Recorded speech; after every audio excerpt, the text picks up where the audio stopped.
Quip, makers of the Quip electric toothbrush, make good habits simple with the new brush head, floss refill, and toothpaste delivered every 3 months. Sets start at $25. Get your first refill free at getquip.com/auto. That's getquip.com/auto.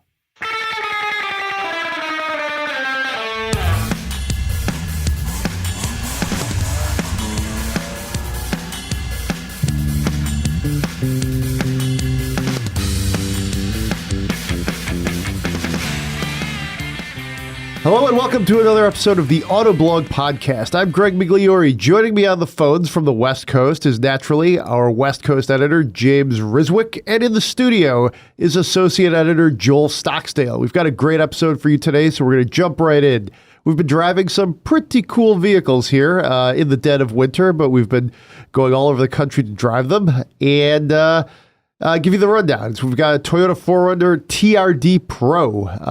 James spent some time in that.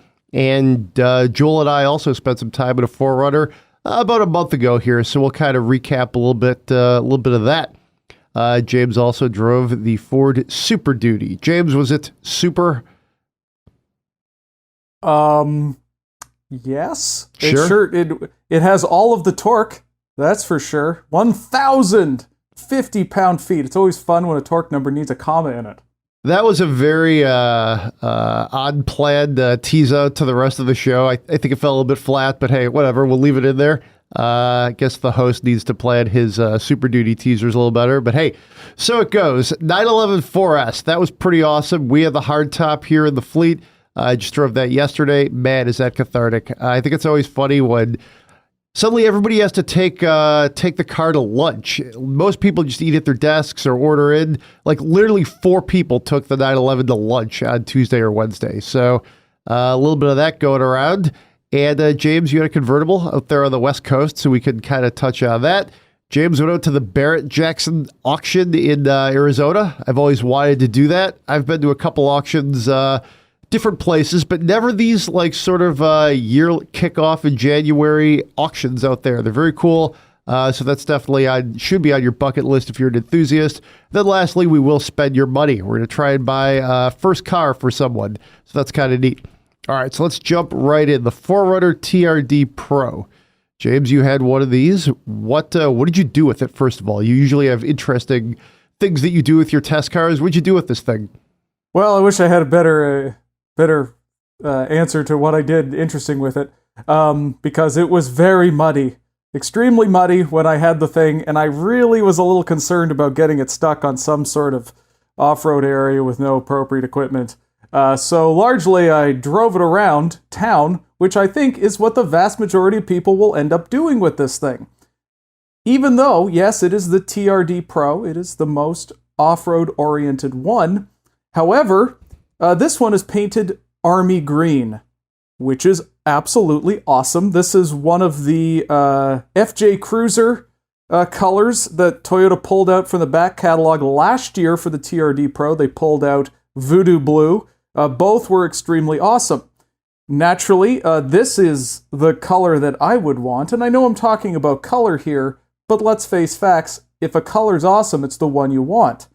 It also kind of means you're kind of upselling you into the Trd Pro, even if you don't need all of that capability, and even if the Trd Off-Road is just as capable, especially since it has that KDSS sway bar system on it.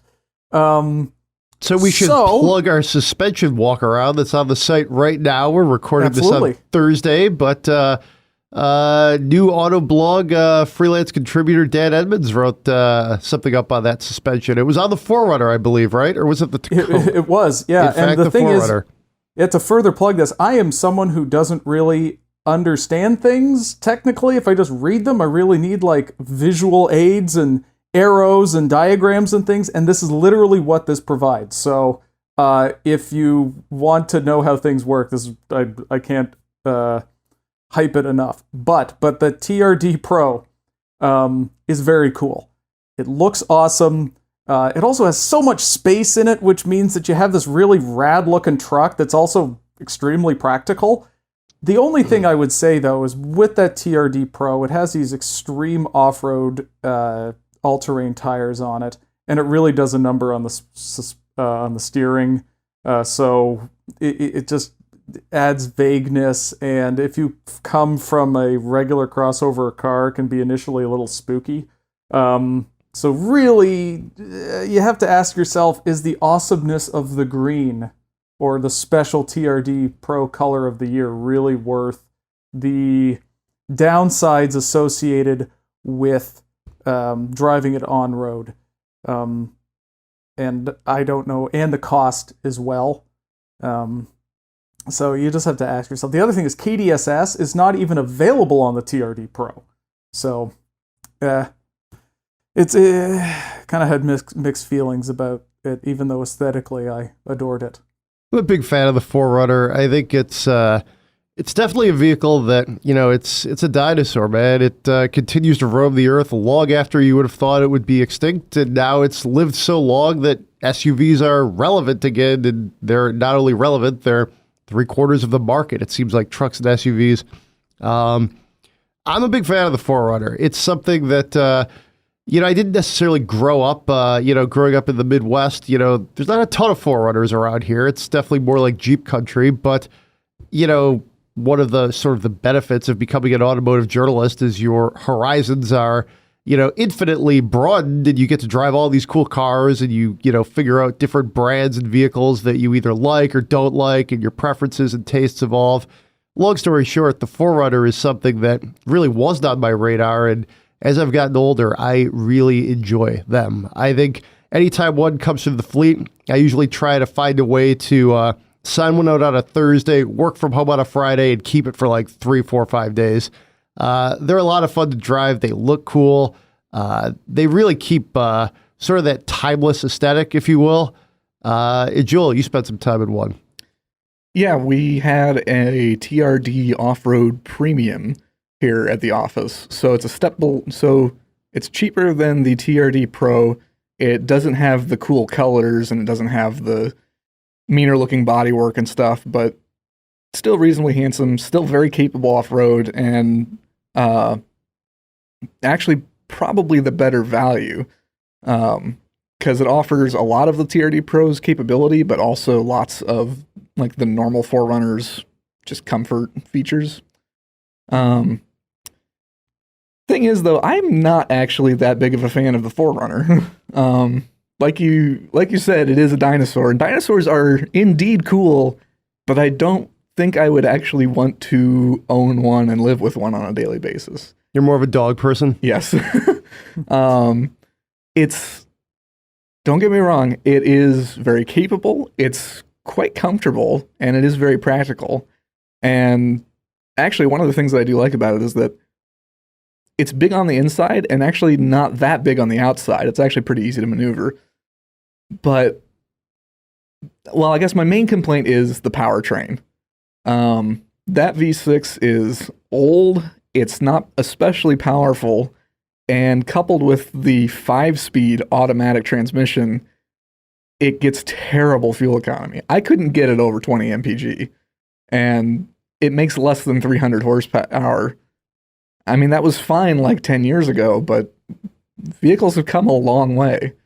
And yes, but Joel, the TRD Pro gets even worse fuel economy. Yay! Well, I would offer two things to that, or two extra things. Is one, yes, the powertrain really is holding better. It's a 5-speed transmission on it. And really, I was getting like 14 miles per gallon out of the thing. And really, it speaks to, if you own one, you really need something a lot more fuel efficient to be doing your bulk of daily commuting. If you're driving 20 miles per day in this thing, your gas bill is going to be atrocious.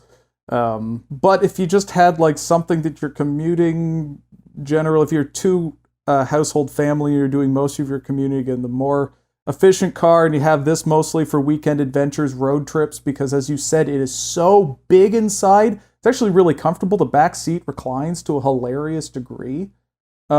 And the other thing that we haven't mentioned for 2020 is the significant upgrades they did make it to the interior as well as the safety system. So it was basically the Toyota that did not come with the Toyota Safety Sense forward collision warning, lane keeping assist, adaptive cruise control, yada yada. That is now on and standard on the 4Runner. Also, it went from, I don't know, a postage stamp size touchscreen to something that's the normal sized one that's in every other Toyota. It has Apple CarPlay, it has Android Auto. So a big part of that dinosaur thing of the 4Runner was in terms of technology and features. And although the powertrain remains from the Neolithic period, the tech no longer does. It's from 2020 now. So at least it has that going for it this year. So speaking of hulking beasts with probably some more recent tech, tell us, James, about your Super Duty drive out, I believe you were in Arizona somewhere.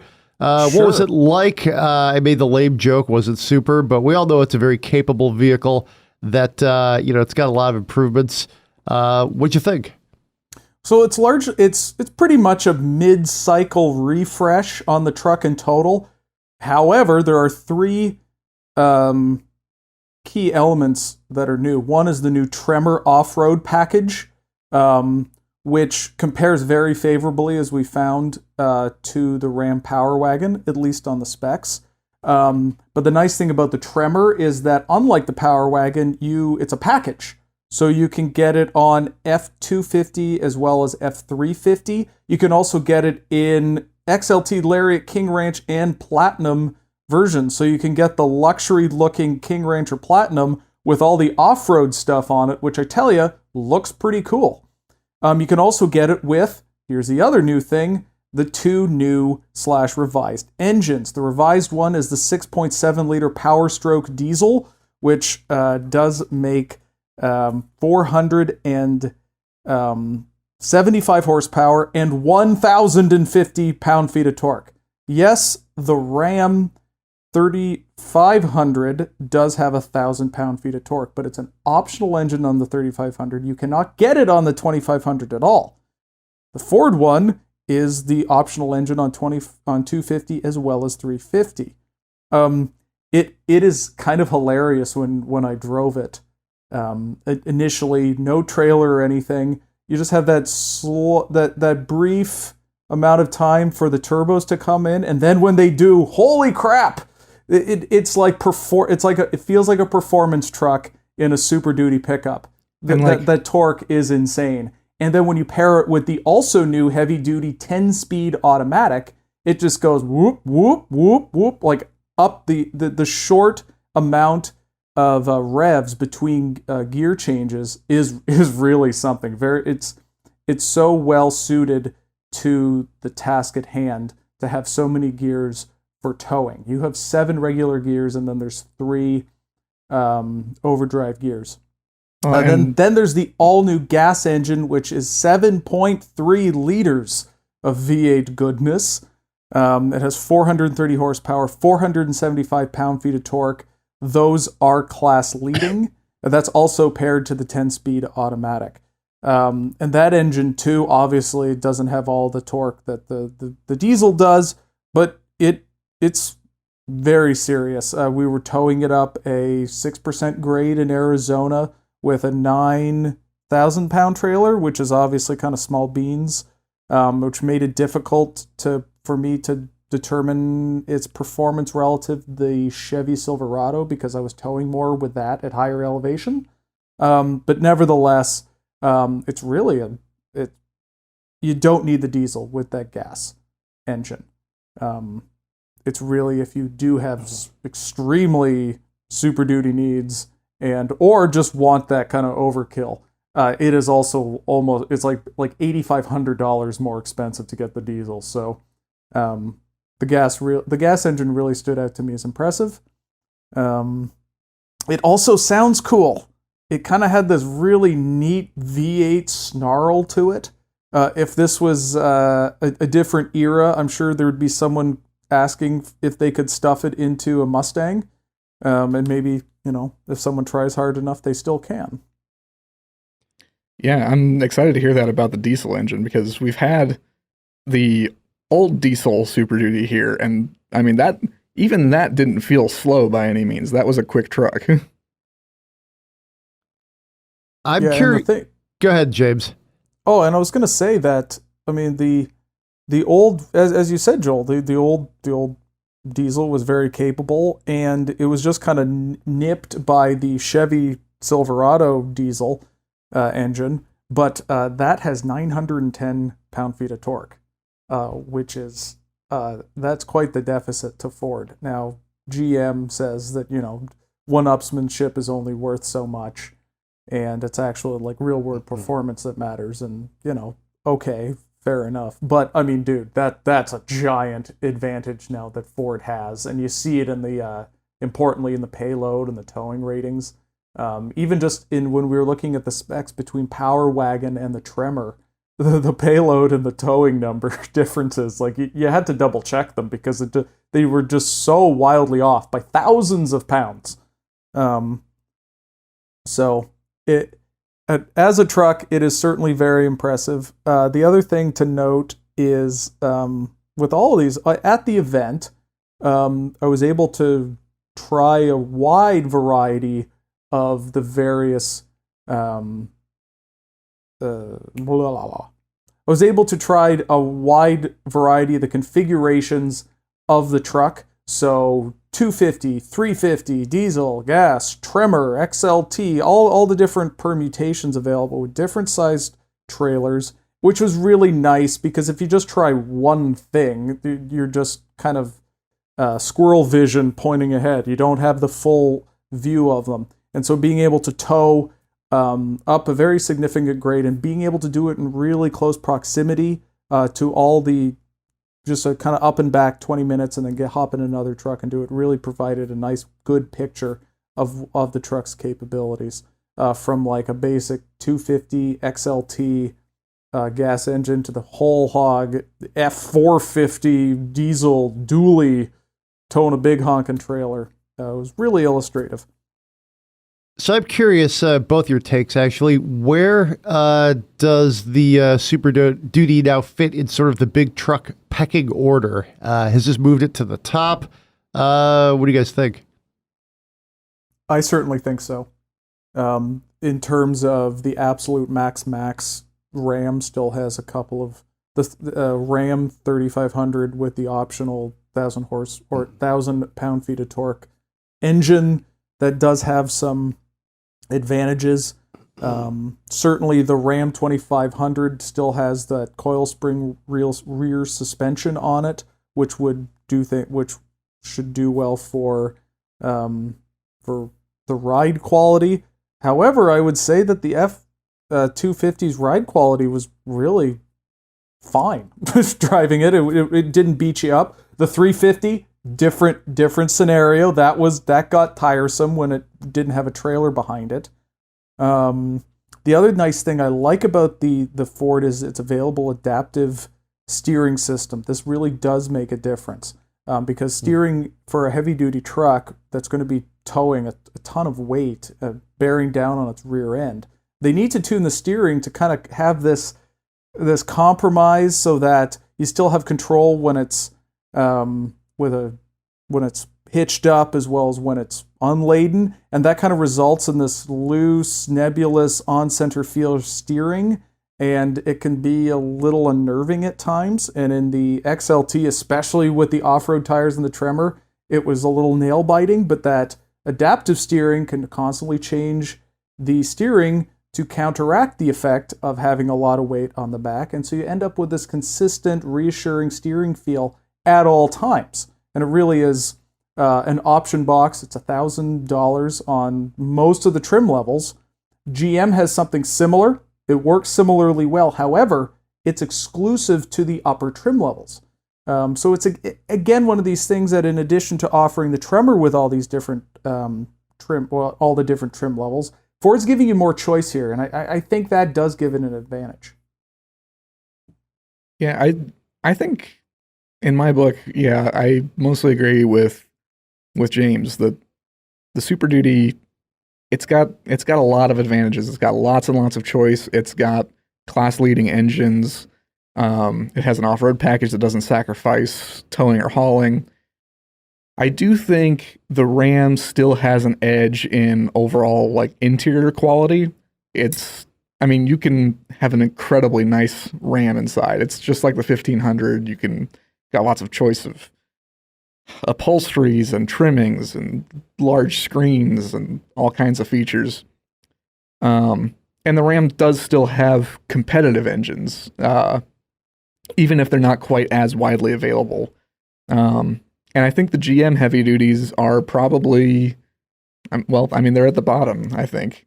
They have fairly blah interiors, and their whole powertrain lineup is kind of carryover as far as numbers are concerned, or only slightly improved. So I'd say it's probably a tough call, Ram versus Ford. It depends on like what you're looking for, I think. Yeah, I'd agree with that. Go ahead, James. Yeah, the gas engines on the Silverado did improve for this one. However, here's the other thing, is one of those updates for the Ford were some subtle styling tweaks, and I think they were effective. They kind of actually removed chrome from the front of a truck, which is kind of shocking. And it looks good. It's a good-looking truck. In all the trim levels, it's a little more subtle. It's classy, especially compared to the Silverado. Oh, my goodness. But I think that matters a lot, too. Although maybe truck buyers will like all of the chrome in the world. But I think they did a really good job just kind of subtly tweaking it. And I'd certainly like to drive something that looks like the Ford more than the Silverado. Yeah, I think the Ford is better looking than the Silverado in their current iterations, heavy duty. And I think just regular duty, the 1500 and the F-150. I think the Silverado has gotten it's grown on me, but it seemed like it kind of got weird for a while. Just all the things they did with the grill, but that's kind of a tangent. I think I tend to lean a little bit more towards Ram just in general. I like the cabins, the looks, but you're selling me pretty hard on the Super Duty there, James. It sounds like it's a pretty good truck, and frankly, I kind of like this. Is very like almost non, it doesn't really matter. But the fact that they put like fewer pieces of chrome on it, I think that's a good thing. I feel like these trucks were getting borderline cartoonish with all of the things that were like getting put on them to make them look like these modern day, like, just dreadnoughts. And it's just like sometimes less is more. So it's good to hear. Oh, and touching on one thing that James mentioned earlier about questions of if the 7.3 liter V8, which is nicknamed Godzilla, would fit in something else like a Mustang. We have reported last year that it would fit in a Mustang or even an F-150 Raptor. But there are a lot of reasons why you don't necessarily actually want that. Why? Well, the 5 liter that's already available in them is much higher revving. It makes similar power. It's probably lighter. I actually don't know offhand for sure. But a higher revving engine is just more fun in a sports car than Absolutely. A truck motor. That was the original playbook for the original Viper. Was they took a Ram engine and stuck it in this ultralight thing that Bob Lutz dreamed up, and boom, away we go. And it was crazy rough. Never really got any better. And it's a perfectly fine technique if you don't have anything else on hand. But right. Ford has other things on hand. So Ford and GM and FCA and most automakers have all kinds of engines. You don't have to take those sort of like late 1980s, we have this one enormous thing, let's use it and try and shoehorn it into something else. And it's a different time. Let's put it that way. So let's move along to something that's generally considered pretty timeless, the Porsche 911. This was a fun one to have in the fleet. Frankly, it's the dead of winter here in Michigan, so we don't usually get one in January, but hey, this year, global warming, man, it's been pretty nice out. A little bit of snow. And it was the 4S, so it's all-wheel drive. 4S, so you're good, right? This one was not cheap, though. The 4S, with a few goodies, this one came to, $140,830. That's Porsche. That's Porsche. That's somewhat par for the course, but that still feels like a pretty lofty sticker. Let's put it that way. But it was a very nice car. Obviously, anytime you get a chance to drive a 911, it's enjoyable.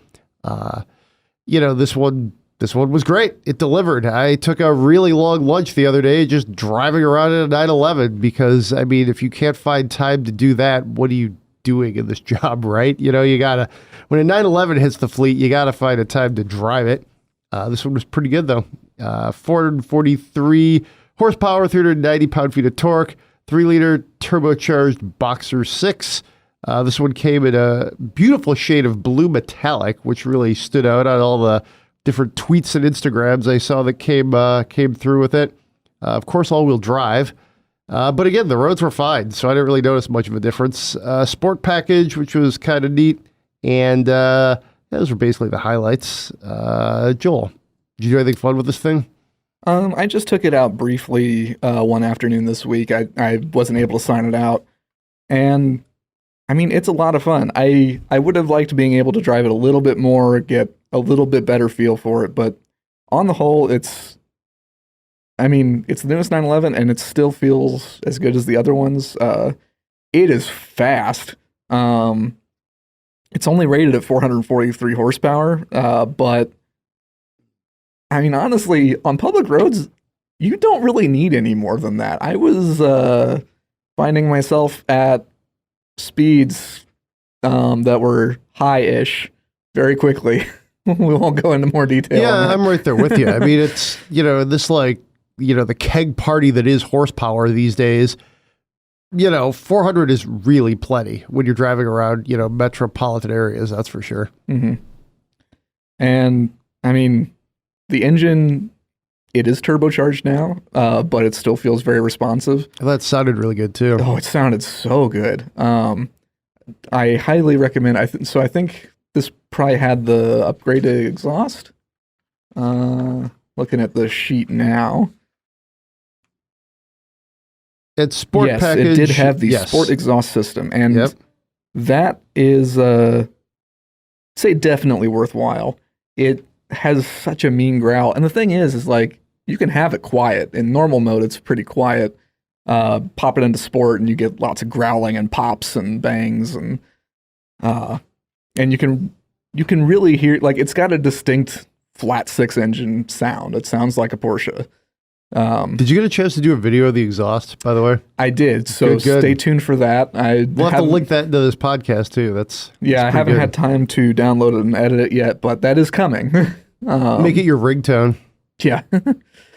Yeah, it sounds great. Lots of the other great Porsche things about it, like driving position is excellent, visibility is fantastic, steering feels really good. The PDK transmission is as excellent as ever, whether you've got it in automatic mode or manual mode. It's fast, it's smart. It's a great all-around car. It's almost annoying that Porsche makes such good cars. It's very solid. I think the thing I would dig it for is I found the interior to be, maybe slightly above mediocre. It's not offensive. The materials were fine, and it was simple. It was clean. It's a great place to spend time and drive. But I think for $140,000, you're not expecting like Bentley levels of decadence or anything like that. But, there were times I was looking at some of the structural elements thinking, wow, $140,000. That's, okay, this is what you get for that. But that's been Porsche's longtime playbook. I will say, I do think the interior is an improvement over the old one. I think some of the switchgear is a little nicer, screens and stuff are nicer. But I do agree, it's not that fancy. Certainly not the $140,000 price tag fancy. And I don't even expect, I would say, fancy for a car like that. I just expect maybe a little bit nicer interior materials. And these aren't, I wouldn't say bad, but they just, they didn't feel like you were getting your money's worth. Now, the other side of the equation, though, is you're not spending that kind of money necessarily for the interior. I would argue that should sort of be baked in value. It should just kind of come along with it. Mm-hmm. But, you're paying for the exhaust note. You're paying for the looks. You're paying for the idea, the notion, the heritage of driving a 911, as well as the current modern day real world performance, which, the steering is great. The brakes are great. Again, it sounds great. Yeah, I mean, that steering is really, really solid. It's so direct. It's, it doesn't beat you over the head with like a bunch of like, fake feedback. It's just very pure, very true. Yeah, I think for me, if I were going to buy a 911, I wouldn't get all-wheel drive. I just, I'd put snow tires on it, or I'd, not drive it all that much. What's that?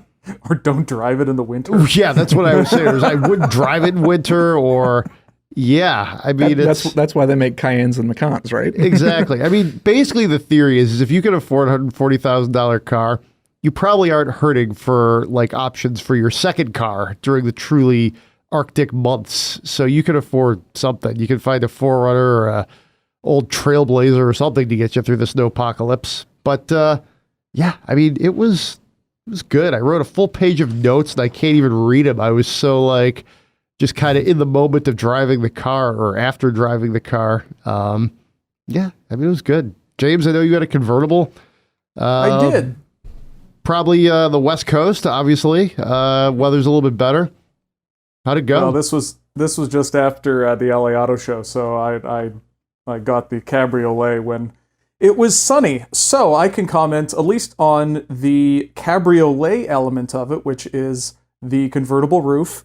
And this is really one of the strongest elements of the 911 as a convertible, especially relative to other convertibles.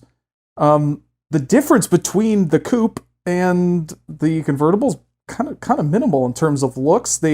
With this as well as the previous generation, they really managed to maintain the roof line. But here's the thing I really like is when you put the roof down, it has this ingenious wind deflector. It's standard, it's power operated. You don't have to break out some big plastic thing that stores in the garage or takes up all your trunk space. It's built into the car. You press a button and it pops right up, and you put the windows up as well, and it is serene inside. Besides, unless you're driving next to a truck or something, the amount of noise that's let into the cabin with the roof down, even on the highway, is really impressive. Wind, hair fussing is kept to a minimum. So I have a friend, his wife, commented the exact same thing. She didn't mind driving in the convertible, unlike in the past. And here's the other thing about this car. So that same friend, he recently bought a used 911 Turbo S Cabriolet, which was virtually the same blue color that I had. And we had them parked next to each other. This is his previous generation. And when parked next to each other in virtually the same color, I have to say, I think the old one looks better than the new one, especially at the front. Although I am a big fan of anything with full wet tail lights, I think it kind of makes the back end of the new one look a little larger than it is. And yeah, I wonder what you guys think. I think the new one, especially the front, has that very squared off hood line. And I don't think it works as well as the old one. I kind of like the old generation. I think I do by just a little bit like the new one a little better, because I do like those taillights. I actually like the way I forget if that's the brake light or the rear fog light that's integrated into the vents above the engine. I actually do kind of like the grill opening at the front of this one that's a little bit squared off. But boy, like the design changes are so subtle that it's hard for me to feel super strongly either way.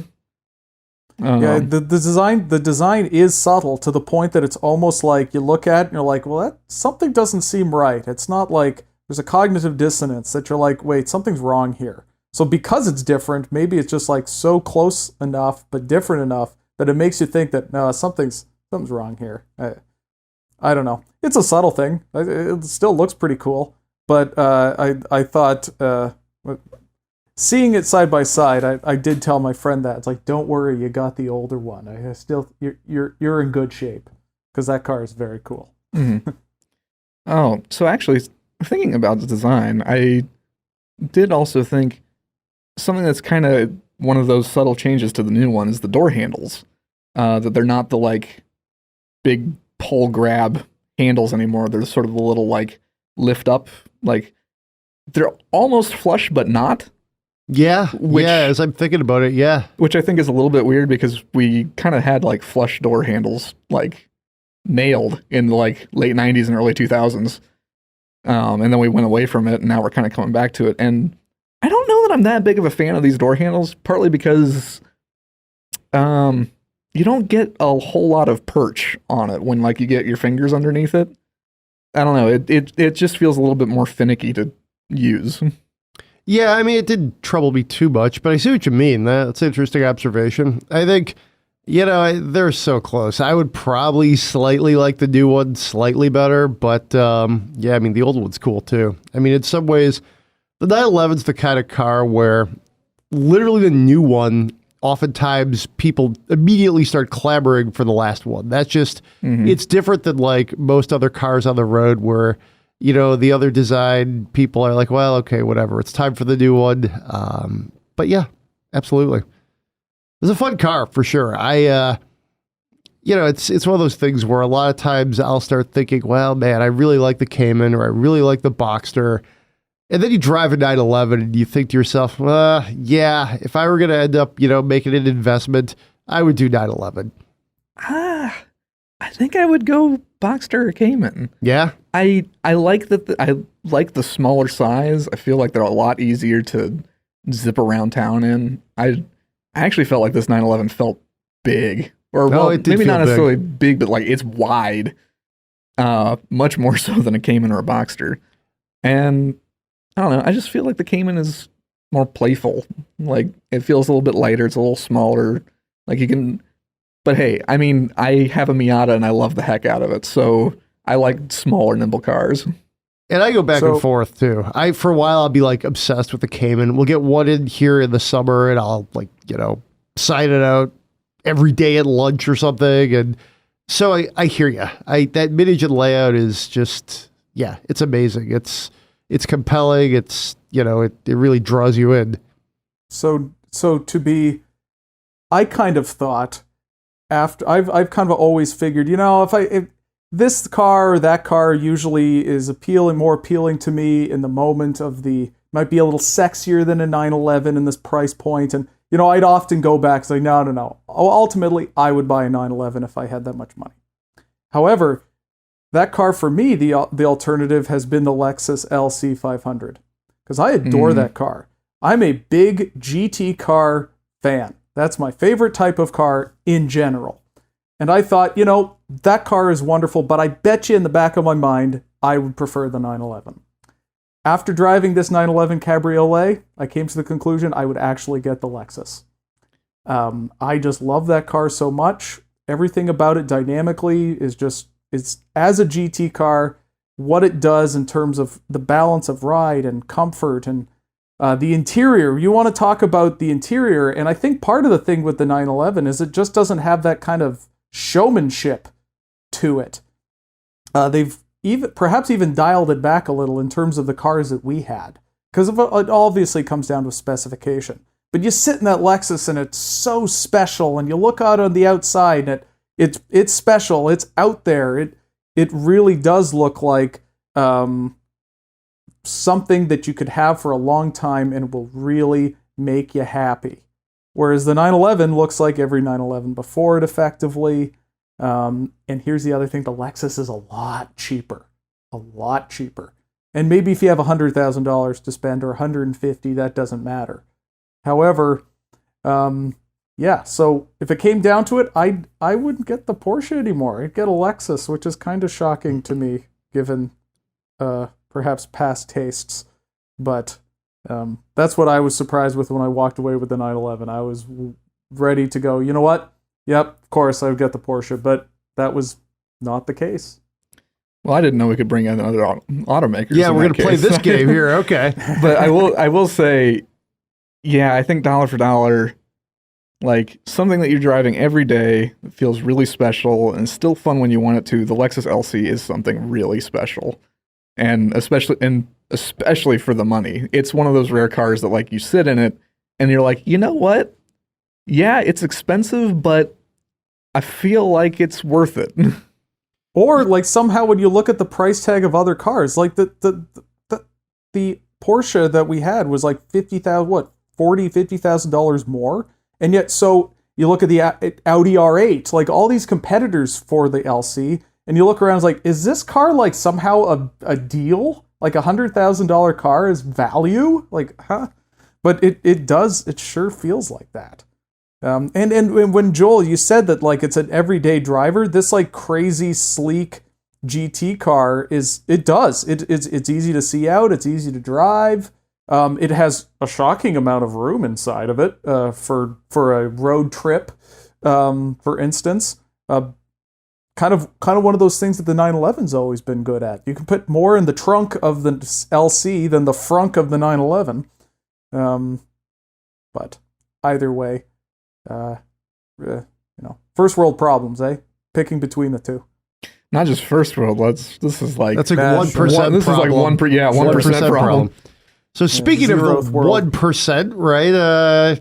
Guess that'll bring you in there, James. Are you the 1%? I don't know, but of what? Kind of an awkward transition to the auctions out there, Barrett-Jackson. Oh God. I mean, that's where people, you got to spend some money. You definitely have money to spend if you're buying some of that stuff.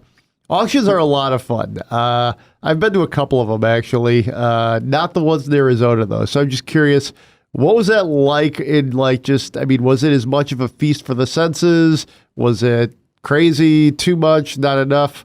I'm curious what you think of this. Okay, so here's the thing. I had absolutely no idea the scale and scope of Barrett-Jackson Scottsdale.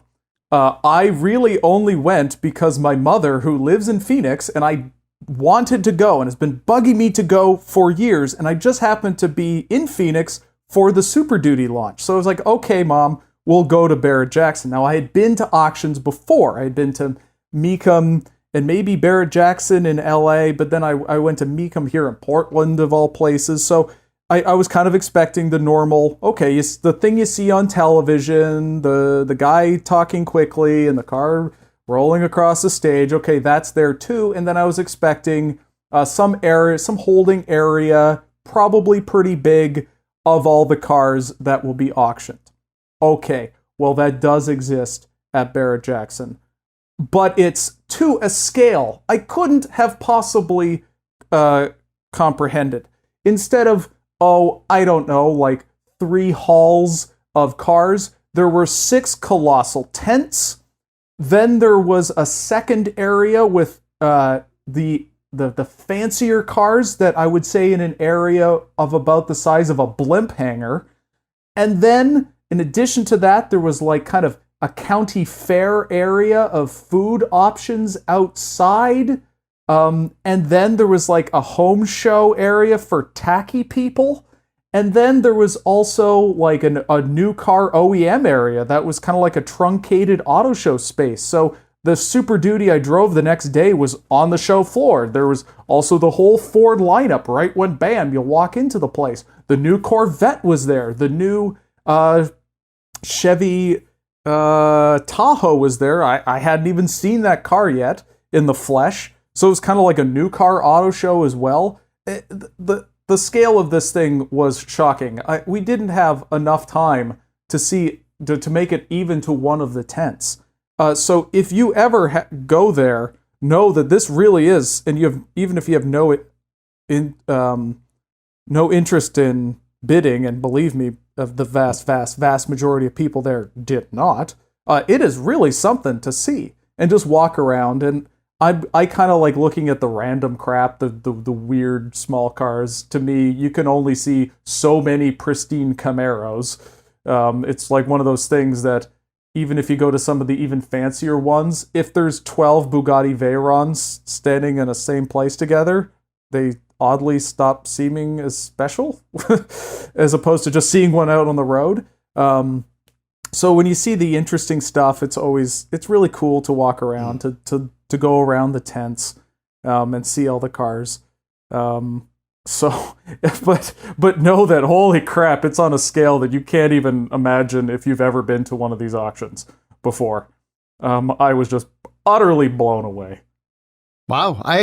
Seriously, I thought your take would be a little more cynical. You'd be like, whatever. It is what it is. I've been to some of these. So that's a pretty good endorsement. These are actually relatively affordable events. Like, we all like to use our press cards and stuff to try and get in there, but which I did. Of course, naturally. My mother didn't. She paid to get in. Don't you worry. Well, that's pretty good. You didn't have a photographer, air quote, accompanying you? Nice. No. I mean, I will say this. I've been to a couple of them, and it's interesting to hear just how you describe the scale of Barrett-Jackson. I've been to, as I'm thinking about this, I've been to probably 4 or 5 RM auctions. They used to do a muscle car one here, out in the suburbs, randomly in the spring.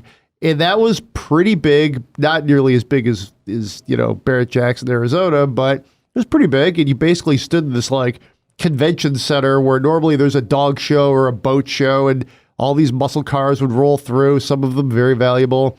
And then there's usually there is a concours here in Michigan in the summer. Once it used to be up in Rochester, now it's out in Plymouth, which most of our listeners don't know where any of that is, but it moved sides of town, and it went from this old mansion that used to be sort of like the widow of one of the Dodge brothers lived there. And there was a very cool auction there. The corners were so tight that literally the old Bugattis and Packards would be lined up, stacked in this golf course. So it's one of those things where, James, you're talking about Bugatti Veyrons, you see enough of them and they start to look normal.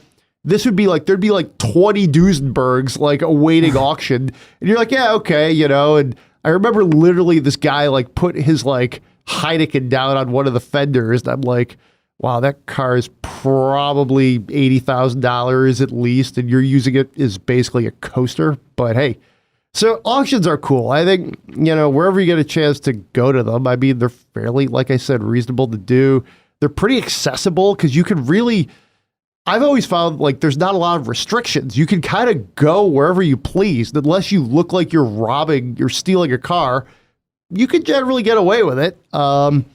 I mean, they're really good accessible experiences, I think, for, enthusiasts of all stripes.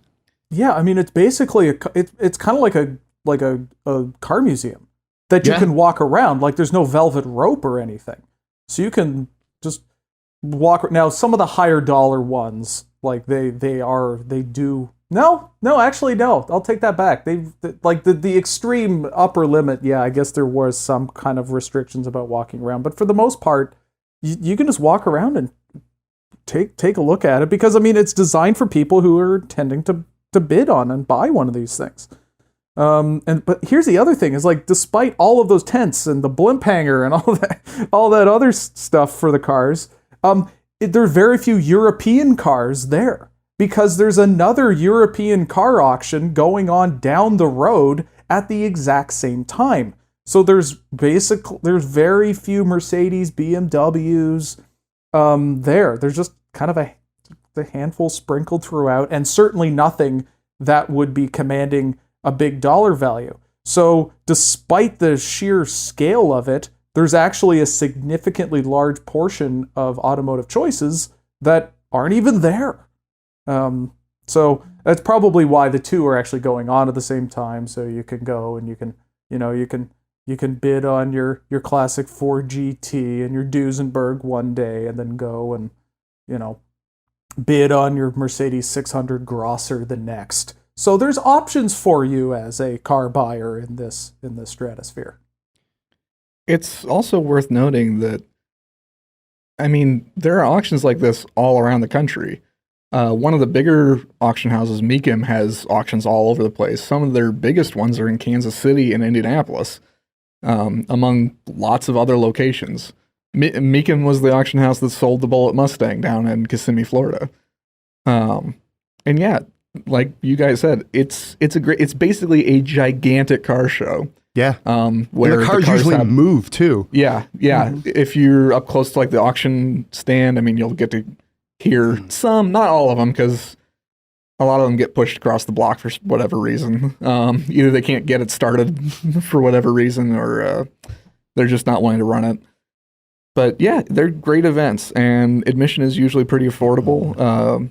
You don't have to bid on, actually, I think it's usually an extra fee if you're going to actually bid on cars. Yes. Yeah. Oh yeah, big fee. It's like hundreds of dollars. Yeah. So just admission to go in and see things is usually pretty affordable.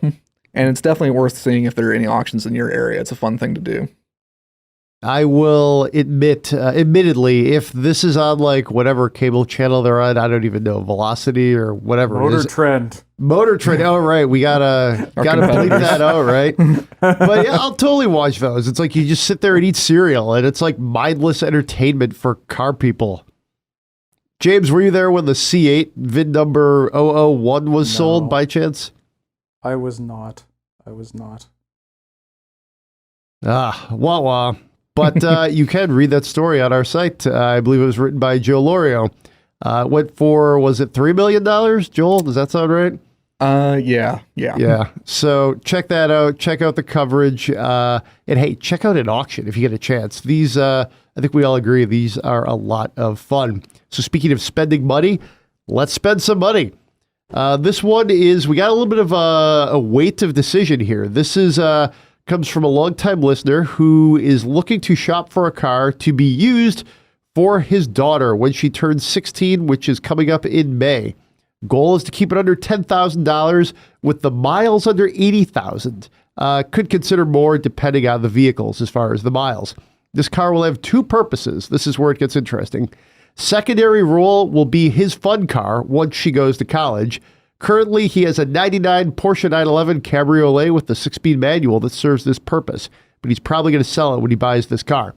For his daughter, he would like it to be large enough to carry her friends, 4 or 5 people, so 2-seaters and 2+2s with small rear seats are out.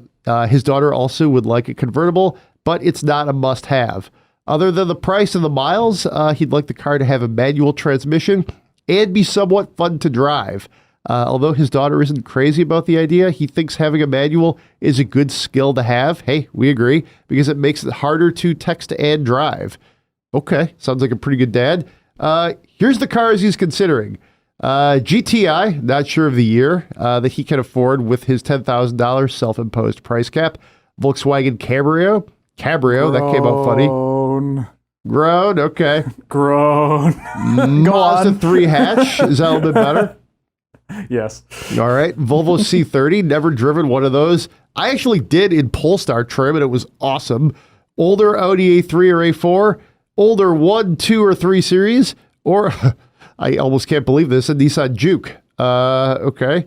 His daughter wants Go ahead, He James. might work for Nissan. I'm guessing. He says he works for, quote, an OEM, but currently has a Nissan Leaf and Armada and lives in Nashville. So I don't know, man. I'm just reading the tea leaves. Jeez. I actually didn't get to that part. There's not enough evidence to convict. I don't know. So this is fantastic. This dad is amazing, and we should all have been so lucky to have a dad deciding to get us a car, and then that could also be his fun car. So let's have a round of applause here. Indeed. Indeed.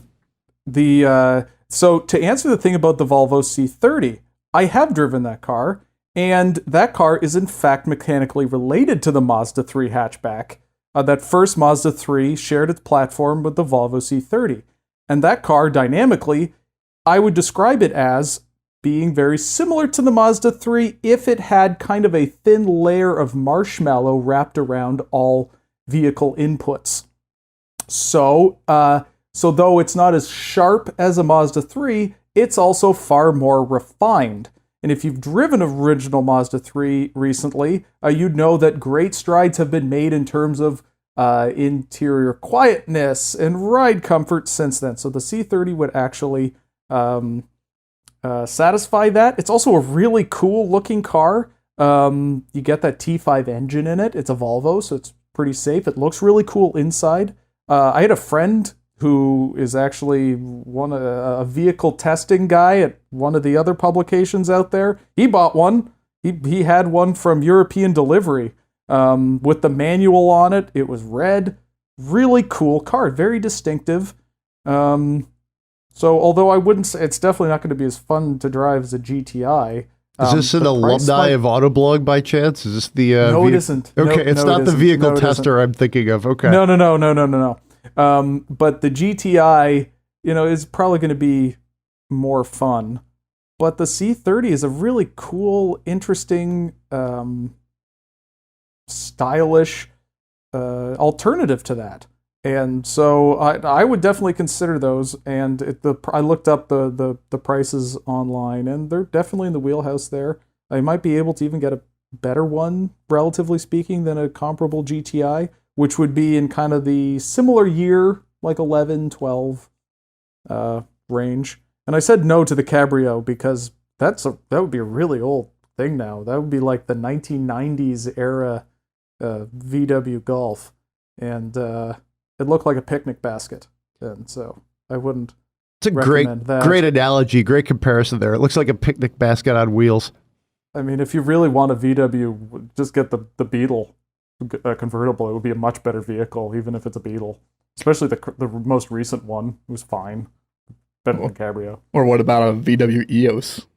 Oh, I forgot about that car. Which you could get with manual. a manual. You could get it with a manual, and you could get it with the turbo engine, like in the Beetle convertible. Oh yeah, that car. That car. People crapped on that a bit, but I didn't hate it. It was fine. I never drove one, but I suspect that its reputation is not really deserved. It's probably better than people say it is. Yes. Also, it was kind of like one of the only convertibles that was kind of like affordable-ish, and it had the retractable hardtop, which, I don't know, perhaps is a reliability nightmare. Who knows? It kind of seems like something that might... A highly complicated folding mechanism just seems like something that might break as you get it older. And if I'm not mistaken, you could even get that retractable hardtop with either a glass roof or even like an actual opening sunroof. That sounds about an opening sunroof? I think maybe. I know that you could at least get it with a glass roof, but I think it may have even had a fully opening sunroof option too. Because I don't know how that would work, but the glass does sound right to me. I'll just jump in real quick. My vote would head towards GTI. Maybe the Mazda 3. That's a nice car. C30, just because it struck me when I was reading it, and I have fond memories of driving that Polestar a few years ago. Remember, I took it to softball practice game somewhere up in Royal Oak, since I'm name-dropping Detroit suburbs left and right in this podcast. We'll be quizzed later. No, you're Detroit right. You'll suburbs. Be quizzed exactly. Where did Greg take this press car? Hamtramck. So I guess that's the way I'd go. And then I'm experiencing a bit of dissonance here because the question is it's a first car for his teenager, but it's also going to be like his second toy car. And it seems like the 911 that he has is frankly better than any of these options he's considering as far as like just a pure toy car.